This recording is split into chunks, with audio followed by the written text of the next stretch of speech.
Islamic Tunda yang baru bergabung, hari ini kita sedang membahas ingat selalu dua hal ini dalam kehidupan. Nah, tadi ada dua hal nih yang harus kita ingat dalam kehidupan. Yang pertama, jika ada rahasia cukup dua yang tahu, yaitu apa ibu-ibu? Allah dan diri kita. Yang kedua, mohonlah pertolongan Allah itu dengan dua hal, yaitu sholat dan sabar. Boleh dong tepuk tangannya untuk kita semua. Masya Allah masih ingat. Nah jamaah, jadi bisa keep up ya sama pelajaran dan ilmu-ilmu hari ini. Nah jamaah, sebelum kita lanjut memberikan tausiah dari guru-guru kita, akan ada video yang mau kita tonton bersama nih jamaah. Tentang rela tidak bermain demi merawat orang tua. Seperti apa? Berikut tayangannya. Masya Allah, itu anak kecil yang tadi dilihatnya masih SD, kelas 1 katanya, sudah dipaksa untuk dewasa merawat ibunya yang sedang sakit. Dipaksa oleh keadaan. Iya betul, dipaksa oleh keadaan. Karena sepertinya juga anaknya sebenarnya ikhlas ya Ustadz ya untuk merawat ibunya, Masya Allah. Tunggu 20 tahun lagi beliau sudah jadi sukses banget itu. Amin, amin ya robbal alamin. Nah Ustadz Syam Saskia mau tanya nih, katanya dalam dunia ini ada dua ridho yang harus dikejar, yaitu ridho ibu dan ridho ayah. Tapi Ustadz, bagaimana misalnya kalau ibu atau ayah sendiri malah selalu memaksa kemauannya hingga sebagai anak kadang merasa itu tertekan batinnya. Itu bagaimana, mohon izin tausiahnya Ustadz. Terima kasih Saskia, tapi guruku Ustadz Maulana, Ustadz Asad, para alim ulama yang dimuliakan Allah Subhanahu wa taala. Kita buka dengan membuka ayat tentang orang tua, surah Luqman ayat 14. أعوذ بالله من الشيطان الرجيم الله ووصينا الإنسان بوالديه حملته أمه وهنا على وهن حملته أمه وهنا على وهن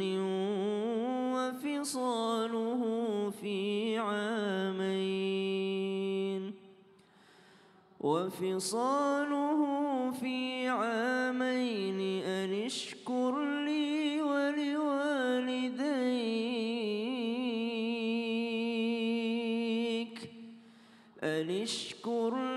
ولوالديك إلي المصير.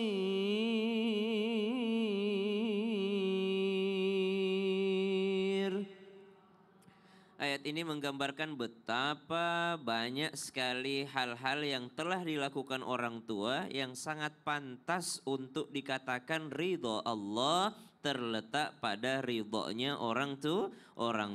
Maka kejarlah dua ridho ini, yaitu ridhonya ibumu dan ridhonya ayahmu. Tapi dibalik itu semua ridho Allah yang paling utama. Sehingga kalau pertanyaannya bagaimana kalau mengorbankan anak? Oh berarti sudah menyalahi ridhonya Allah. Karena Allah melahirkan anak-anak itu dalam keadaan fitrah. Bahkan Nabi SAW sampai ketika sujud cucunya naik ke atas punggungnya. Nabi SAW juga perhatian kepada anak-anak. Nabi SAW juga menegur seorang sahabat yang katanya tidak pernah mencium anaknya. Kata Nabi, aku khawatir dicabut kasih sayang dalam hatimu. Maka yang dikejar adalah ridhonya Allah dan ridhonya orang tua.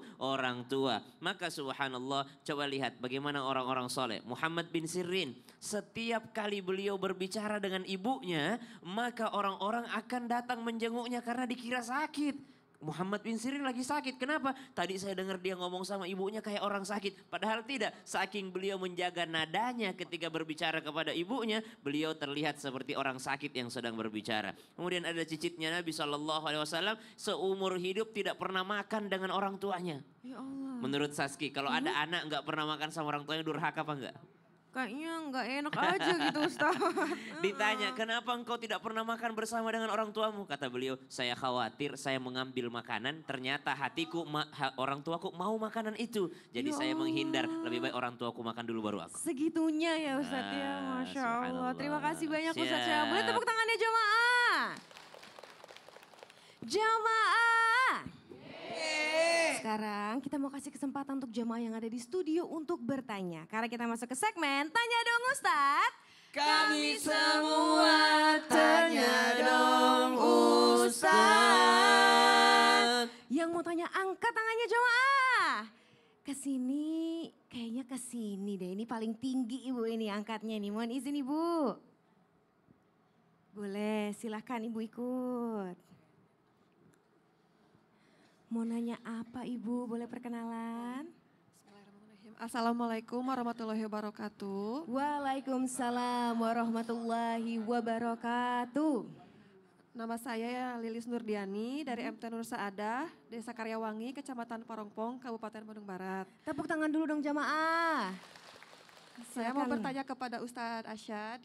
Silakan Ibu. Ya, kan katanya ada dua hal yang kita lupakan, yaitu kebaikan kita terhadap orang lain dan kesalahan orang lain terhadap kita. Ya.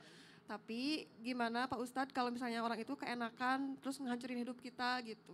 Wah benar Ya. itu Ustadz, itu pertanyaannya bagus sekali Ibu. Nah silakan Terima nanti. kasih Pak Ustadz. Mhm, Baik. Assalamualaikum. bisa dengarkan, silakan Ibu boleh duduk kembali. Terima kasih. Terima kasih Bu Silakan Lilis, Ustadz. terima kasih Kak Saskia. Bismillahirrahmanirrahim.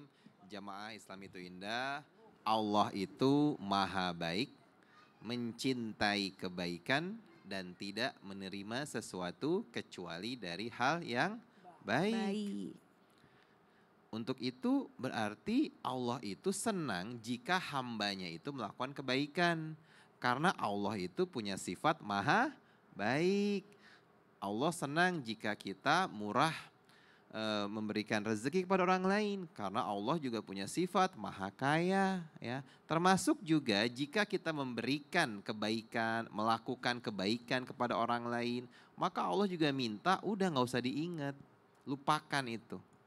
Lupakan kebaikan kita kepada orang lain dan lupakan kesalahan orang lain kepada kita. Karena setiap hari itu udah berbuat baik aja. Pasti semua perbuatan baik itu kembalinya ke siapa Bu? Kita. Ibu berbuat baik maka sesungguhnya itu adalah investasi ibu yang akan ibu dapatkan nanti di satu hari nanti. Dan kita nggak tahu, ibu baik nih sama orang ya. Kita baik sama saudara kita baik sama tetangga kita. Mungkin belum tentu tetangga kita itu yang akan nolongin kita, enggak. Tapi bisa jadi saat kita nanti butuh pertolongan jamaah, maka Allah akan turunkan pertolongan itu. Bisa melalui orang itu atau bisa juga melalui orang lain. Tapi kalau kita sudah tahu rumusnya, in ahsantum li anfusikum. Kalau kita berbuat baik, maka sesungguhnya kebaikan itu akan kembali kepada diri kita. Dan di ayat yang lain juga kita sudah hafal. فَمَنْ يَعْمَلْ مِثْقَالَ ذَرَّةٍ خَيْرًا يَرَهُ وَمَنْ يَعْمَلْ مِثْقَالَ ذَرَّةٍ شَرًّا يَرَهُ. Ya. Lalu bagaimana tadi pertanyaannya? Kalau kitanya udah baik nih, ternyata orang itu nggak baik. Ternyata malah orang itu mungkin nusuk kita dari belakang. Nggak apa-apa. Karena perbuatan baik kita itu hubungannya dengan Allah. Urusan orang lain mau jahat sama kita itu juga urusan dia dengan Allah. Yang pasti tidak akan ada yang luput dari pengawasan Allah. Jadi kalau kita sudah berbuat baik sama orang tapi tidak dibalas dengan kebaikan, it's okay, gak apa-apa. Karena ada Allah, kita serahkan semuanya kepada Allah. Jadi enak banget Bu, kalau kita prinsipnya adalah udahlah, nggak apa-apa. Orang lain mau jahat nggak apa-apa. Orang lain mau nggak baik nggak apa-apa. Bisa jadi kejahatan orang lain itu Bu ya, Allah ganti dengan rezeki yang banyak. Amin. Bisa jadi kesabaran kita karena dihina oleh orang lain, karena diejek oleh orang lain, Allah ganti dengan karir yang cemerlang. Amin ya Allah. Masya Allah, terima kasih banyak Ustadz Terima Hasan. kasih, Tepuk Ustadz tangannya Hasan. jamaah. Jadi jamaah, misalnya kita udah berbuat baik terus malah nggak dibalas baik juga sama orang yang kita perbaiki itu loh, yang kita buat baik itu nggak apa-apa, ikhlas aja, mudah-mudahan Allah ganti di lini yang lain, di bidang yang lain. Betul atau betul jamaah? Jamaah. Sekarang kita mau kasih kesempatan untuk jamaah yang di studio untuk curhat karena kita masuk ke segmen curhat dong Ustadz. Iya, kami curhat. Yang mau curhat angkat tangannya Bu. Tapi sebelah kiri dulu ya Ibu, izin. Silahkan Ibu. Boleh Ibu ikut ke tengah. Mohon izin untuk Ustadz Maulana, Ustadz Syam untuk ikut ke tengah juga. Silakan Ibu, mau di mana Ibu? Hayo. Perkenalan boleh Ibu. Assalamualaikum warahmatullahi wabarakatuh. Waalaikumsalam warahmatullahi Wabarakatuh. wabarakatuh. Perkenalkan saya Ibu Fitri dari Majelis Nur Saada, Desa Karyawangi, Kecamatan Parompong, Kabupaten Bandung Barat. Tepuk tangan dong jamaah, Masya Allah. Izin Ustadz, saya baru saja kehilangan seorang kakak. Mungkin dengan kedekatan kami ya, saya ikhlas. Tapi kalau ingat itu, air mata itu selalu keluar Pak Ustadz dan tidak bisa ditahan.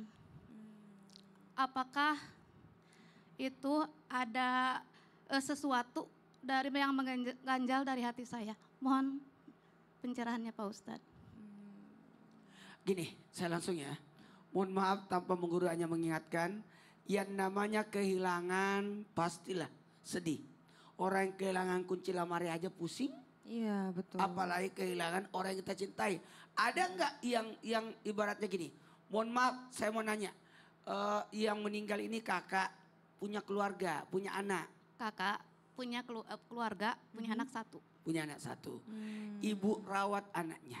Anaknya udah berkeluarga, Ustaz. Hah? Oh udah berkeluarga. berkeluarga Oh udah juga. gede, Iya. jadi aman. Jadi ibu gini, apa kesukaannya kakak ibu, lakukan. Apa yang dibenci kakak ibu, tinggalkan. Jangan lakukan. Karena sebagaimana orang-orang yang terdahulu, yang masih hidup, atas ini makanya buat pelajaran nih. Buat semua termasuk yang meninggal orang tuanya, kasih apapun yang meninggal. Lakukan atas apa yang dia suka almarhum. Lakukan. Betul. Makanya kita mungkin dia ini suka sebagaimana Sayyidina Abu Bakar As-Siddiq datang ke Ummul Mukminin Aisyah bertanya apa yang dilakukan Rasulullah. Ya jadi sesuatu yang menyenangkan itu yang kita lanjutkan. Nah mungkin ada amanahnya, ada keinginannya. Kalau ibu ada rezeki berangkat umroh, ibu hari keduanya setelah umrah pertama bisa badal umroh kan buat atau Masya aduh Allah. terlalu jauh kalau umroh mahal. Oh kalau begitu ibu bersedekah atas nama saudara ibu niatkan sedekah. Masya Ke masjid Allah. kah? Aku sumbang semen ya, Ya. satu sak pahalanya untuk saudaraku yang meninggal. Aduh Boleh bahagia seperti pasti itu. Ya. saudaranya Ibu. Kalau misalnya sebelum kakaknya meninggal mohon izin Ibu apakah ada perasaan gimana atau apakah ada firasat gitu Bu? 2 minggu sebelum beliau meninggal, dia datang ke rumah saya. Dia minta izin katanya mau pulang ke rumah saya. Oh. Itu beberapa kali dia ulang Pak Ustadz. Terus kata saya, kenapa pulang? Kan Uwa punya keluarga gitu kan. Ya Uwa nanya aja, mau pulang boleh enggak gitu kan. Kata saya, ya sok atuh kalau mau pulang mah tapi sebentar kata saya gitu. Itu yang bikin saya mungkin selalu keinget Pak Ustadz. Ibu mengganjal apa Bu dalam hati? Kan Ibu tadi nanya kayaknya ada rasa mengganjal. Nah itu Ibu lebih tahu daripada kami sebenarnya. Iya, Yang mengganjal iya. tuh apa? Mungkin saya belum jadi adik yang baik. Ada kurang-kurangnya. Iya, mungkin semenjak orang tua kami meninggal, jadi kadang-kadang kita itu jarang ketemu, Oke. gitu kan.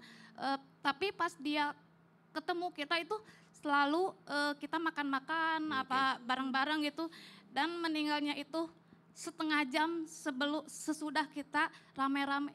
Berpisah di dunia dengan saudara itu agak susah ketemunya karena terpisah jarak dan waktu. Ya, betul. Satu misalnya di Bandung, satunya di Belanda misalnya. Satu di Bandung, satu di Amerika itu terpisah jarak dan waktu. Butuh naik pesawat ya Bu ya. Butuh untuk ini segala macam. Ada jarak dan waktu. Tapi berpisah alam antara dunia dengan alam barzakh itu tidak ada jarak dan waktu. Jadi sekarang ibu lebih gampang lagi ngunjunginnya. Dengan cara apa? Dengan cara doa. Ibu jangan pernah lewatkan satu sholat pun tanpa mendoakan beliau. Itu lebih membahagiakan dibandingkan waktu hidup di dunia. Mungkin kalau di dunia semakin sering ketemu semakin sering bertengkar. Tapi kalau sudah satu di alam barzakh, satu di alam dunia, kalau ibu mengunjunginya dengan doa-doa ibu, itu malah membahagiakan saudari. Saudari atau saudara? Saudara. Perempuan laki-laki? Laki-laki. Oh laki-laki, itu Oh, malah laki. membahagiakan saudara ibu. Maka doakan beliau, kunjungi jandanya, ipar ibu, Iya. kunjungi apa namanya istrinya almarhum, itu membahagiakan kakak ibu insya Allah. Maka Kalau yang doain. firasatnya itu gimana Ustadz? Masalah firasat biasanya memang kita tahunya setelah sudah meninggal. Ya. Oh iya betul. Iya. Kenapa sih orang ini pengen pulang kemana dari mana? Iya. Kita pikir cuma ngelantur doang sih. Iya, Dan itu rata-rata seperti itu. Sudah meninggal orang baru kita tahu. Kecuali orang-orang yang memang beriman dan bertakwa kepada Allah, itu firasatul mukmin, memang dekat sama Allah jadi dia tahu jawabannya sebelum orangnya meninggal. Tapi kita ini orang awam biasanya taunya pas udah meninggal. Ya sudah. Nah, Masya Allah. Jadi udah lebih enak ya Bu ya. Jadi Coba Ibu mudah-mudahan nggak bacakan mengganjal Al-Fatihah ya. buat saudara Ibu. Al-Fatihah. iyyaka na'budu wa iyyaka nasta'in. Shiratal mustaqim, Iya, shiratal ladzina an'amta 'alaihim. Amin. Allahumma ighfir lahu warhamhu wa'afihi wa'fu anhu. Ya, lega. Amin ya Bu. Lega Bu? Lega. Masya Allah, terima kasih banyak ya Ibu. Terima kasih banyak Ustadz Syam, terima kasih banyak Ustadz Maulana. Nah sekarang kita akan membahas tapi setelah yang satu ini ya jamaah, tetap di Islam itu indah. Jamaah Alhamdulillah.